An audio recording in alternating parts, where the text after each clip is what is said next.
అన్న ఎట్లా చూస్తారు అసలు ఏంటి ఇది దౌర్భాగ్యమైన చర్య చూస్తున్నారు. పోలీసులను అడ్డు పెట్టుకొని మా నోరులో కళ్ళను మీతో కాని పని అది. తప్పకుండా గన్ పార్క్ వెళ్ళి తీరుతాము. మీరు ఇచ్చిన సవాలే కదండి మేము స్వీకరించింది. ప్రజాస్వామ్యంలో తెలుసుకుందాం రండి, చెప్తాం, మేము చెప్తాం, మీరు ఆన్సర్ ఇవ్వండి. మీ సవాల్కి మీరు ఎదుర్కోలేరా?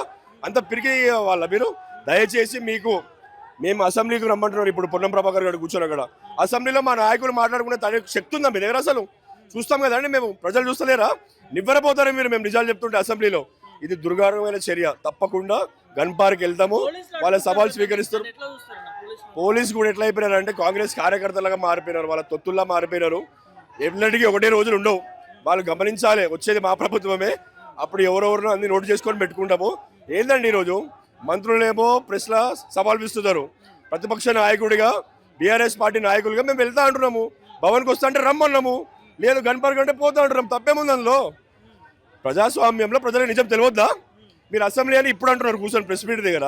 అసెంబ్లీలో మా నాయకులు మాట్లాడుతున్న తట్టుకునే శక్తి ఉందా అసలు మీ దగ్గర? మీకు ఎంతసేపు ఇచ్చిన హామీల్ని ఎట్లా మళ్లింపాలి, ప్రజల దృష్టిని ఎలా మళ్లించాలి అనే ధ్యాస తప్ప మీరు ఇచ్చిన 400 దొమ్మ హామీలు, 6 గ్యారెంటీలు నిజంగా మీకు కానీ దమ్ము ఉంటే, చిత్తశుద్ధి ఉంటే నిరూపించండి, చేసి చూపించండి. శాంతి భద్రతలకి విఘాతం కలుగుతుంది గన్ పార్క్ దగ్గర ఇరు వర్గాలు. ఎందుకైతే కొత్త నా ఈరోజు ఏమన్నా దేనికి వెళ్తున్నాం మేమేమన్నా? మీరు ఇచ్చిన సవాలు స్వీకరించి వస్తున్నాం. తప్పేముంది అందులో? ప్రశ్నించడానికే వస్తున్నాం కదా. ప్రశ్నించడానికి ఎక్కడికైనా వెళ్ళొచ్చు, ఎక్కడికైనా రావచ్చు.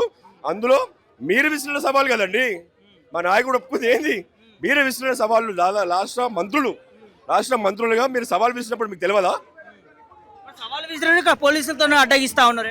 అదే వాళ్ళ దొంగ చర్యలన్నీ, వాళ్ళ అన్ని 420 బుద్ధులు, 420 హామీలు, 420 బుద్ధులు.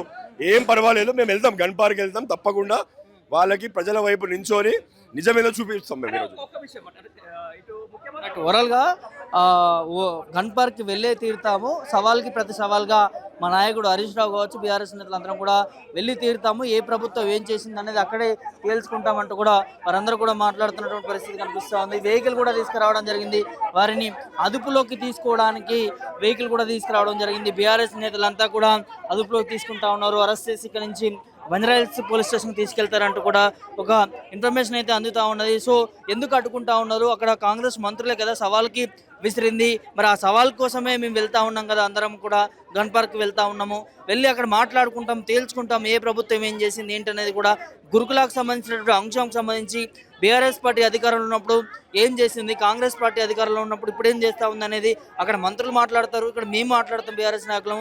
హరీష్ రావు బృందం వెళ్తూ ఉంటే ఎందుకు వారిని అడ్డుకుంటా ఉన్నారు అనే దాని మీద కూడా వారందరూ కూడా ప్రశ్నిస్తున్నటువంటి నేపథ్యం కనిపిస్తూ ఉంది. అంటే ఒకవైపు సవాల్ విసిరుతూ ఉంటారు, ఇంకోవైపు ఈ విధంగా పోలీసులతో అడ్డుకుంటారనే దాని మీద కూడా వారందరూ కూడా మాట్లాడుతున్నటువంటి పరిస్థితి కనిపిస్తూ ఉంది. ఇకనైనా సవాలు విసిరేటప్పుడు మరి తెలంగాణ భవన్కైనా రావాలంటూ కూడా డిమాండ్ చేస్తూ ఉన్నారు. తెలంగాణ భవన్కి వచ్చాయని ఇక్కడే పెట్టుకుందాం చర్చను, ఏ ప్రభుత్వం ఏం చేసిందన్న దాని మీద కూడా బీఆర్ఎస్ నేతలంతా కూడా మాట్లాడుతున్నటువంటి పరిస్థితి కనిపిస్తూ ఉంది.